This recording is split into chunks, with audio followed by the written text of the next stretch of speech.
दोस्तों, श्री राम विचार करने लगे कि मैंने जिन बाणों से मारीच, खर और दूषण को मारा, क्रौंच वन के खड्डे में विराट का वध किया, दंडकारण्य में कबंध को मृत्यु के घाट उतारा, साल वृक्ष और पर्वतों को विदीर्ण किया, वाली के प्राण लिए और समुद्र को भी शुद्ध कर दिया, अनेक बार के संग्राम में परीक्षा करके जिनकी अमोघता का विश्वास कर लिया गया है, वे ही ये मेरे सब सहायक आज रावण के ऊपर निस्तेज हो गए। इसका क्या कारण हो सकता है? इस तरह चिंता में पड़े होने पर भी श्री रघुनाथ जी युद्ध स्थल में सतत सावधान रहे। उन्होंने रावण की छाती पर बाणों की झाड़ी लगा दी। तब रावण ने भी कुपित होकर रणभूमि में श्री रामचंद्र जी को गदा और मूसलों की वर्षा से पीड़ित करना आरंभ किया। उस महायुद्ध ने बड़ा भयंकर रूप धारण किया। भगवान श्री राम और राक्षस राज रावण का वह महान संग्राम सारी रात चलता रहा। श्री राम और रावण का वह युद्ध न रात में बंद होता था न दिन में। 2 घड़ी अथवा 1 क्षण के लिए भी उसका विराम नहीं हुआ। प्रभु श्री राम की युद्ध में विजय होती ना देख देवराज के सारथी मातली ने श्री रघुनाथ जी को कुछ स्मरण कराते हुए कहा, भगवान, आप अनजान की तरह क्यों इस राक्षस का अनुसरण कर रहे हैं? यह जो अस्त्र चलाता है उसके निवारण करने वाले अस्त्र का प्रयोग मात्र करके रह जाते हैं। प्रभु, आप इसके वध के लिए ब्रह्मा जी के अस्त्र का प्रयोग कीजिए।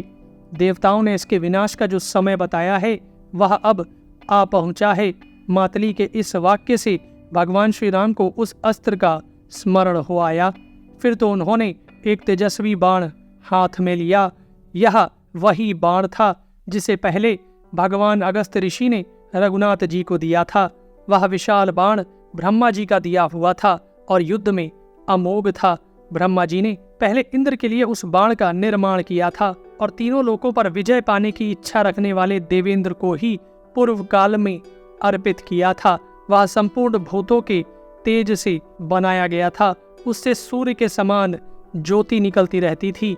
उस बाण के वेग में वायु की, धार में अग्नि और सूर्य की, शरीर में आकाश की तथा भारीपन में मेरु और मंदराचल की प्रतिष्ठा की गई थी। युद्ध में वह यमराज का भयावह रूप धारण कर लेता था। उसका सारा शरीर नाना प्रकार के रक्त से नहाया हुआ था। गरुड़ देव के पंख से वह सुशोभित था।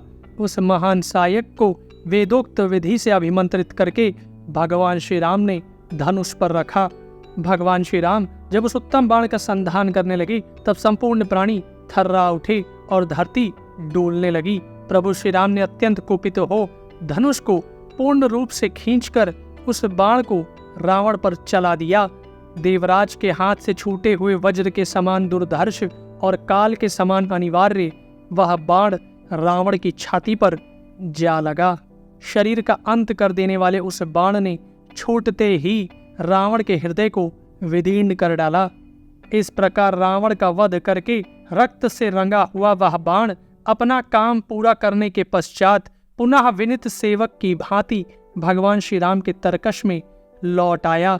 भगवान श्री राम के बाण की चोट खाकर रावण जीवन से हाथ धो बैठा।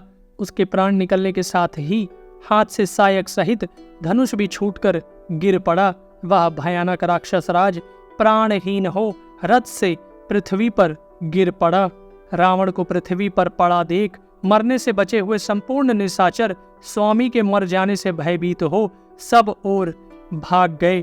रावण का वध हुआ देख विजय से सुशोभित होने वाले वानर जो वृक्षों द्वारा युद्ध करने वाले थे, गर्जना करते हुए उन राक्षसों पर टूट पड़े। वानरों द्वारा पीड़ित किए जाने पर वे राक्षस भय के मारे लंकापुरी की ओर भाग गए।